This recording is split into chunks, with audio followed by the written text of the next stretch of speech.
So Godzilla vs. Kong is a movie that, in all honesty, I wasn't really excited for and looking forward to up until we got that first trailer.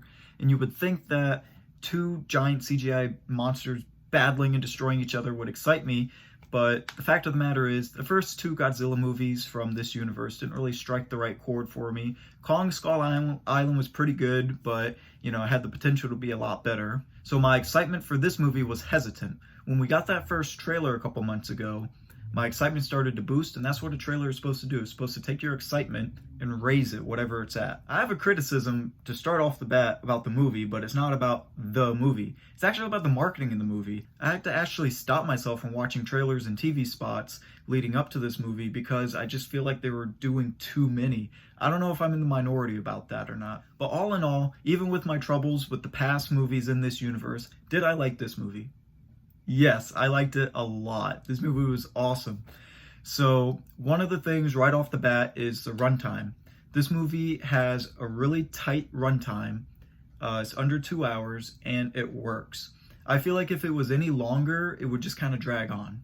The point where we're at with making these monsters and animals and whatever seem so realistic is crazy. You're looking at Kong and you're just like, wow, like all the hairs are floating through the air, and it's that craftsmanship and dedication that they put into making these monsters look as real as possible for this movie. I just want to let everyone know that I am Team Kong. Going into this, I was Team Kong. I'm still Team Kong, but he got his ass kicked a little bit more than I wanted to. Now, don't get me wrong, Godzilla got his fair share too, but damn. Saying Godzilla and King Kong got their ass kicked is not a spoiler. It's in the trailers. You expect both of them to beat each other up. Now, what is a spoiler is what happens at the end of the movie with... So, criticism that a lot of people had, and I'm part of it, with some of these other monster movies in the universe was their focus on the human characters. So in this movie, we have pretty much two different side stories. We have Millie Bobby Brown's side story, which is, Team Godzilla. And then we have Skarsgård's side story with Kong. The one that stood out to me the most is the King Kong side story. Now, granted, there was a lot of stuff that could have been trimmed down a little bit more or tweaked a little better. That was the side story that intrigued me more. The stuff going on with Millie Bobby Brown's side story with her friend and the podcast guy, the jokes didn't land, and I'm sitting there and I'm like, what does this have to do with the real overarching story? And at the end, it does make sense why, their journey went where it did. I'm going to just stop there. I'm not going to say anything more. But once again, the human characters you don't really care about, except for the little girl.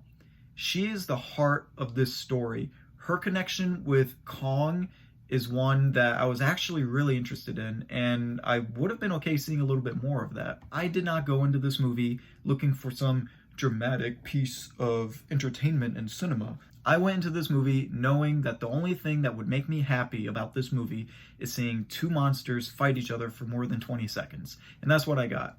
The little kid in me was just smiling ear to ear. But one thing you should do, I watched it at home on HBO Max, but I am going to go see it on the theater because this movie is the definition of a movie that needs to be seen on the big screen. The colors, the action, the spectacle, everything about this movie you want to see on the big screen. Seeing Kong next to a building, seeing Godzilla on top of a aircraft carrier, this is all stuff that needs to be seen on a humongous screen that the one in your living room just doesn't do justice for. Now, obviously, if you're in a place where theaters are not open and you have no choice but to watch it at home, then stick with that. That will be fine. But if you have the choice, definitely try and go to the theater. That's going to be it for my quick review of Godzilla vs. Kong. What did you think about the movie? Did you check it out yet? Did you forget that he was even coming out? Are you going to see it on HBO Max or are you going to watch it in a theater? Don't forget to comment, like, and subscribe. And before we go, it was beauty that killed the beast.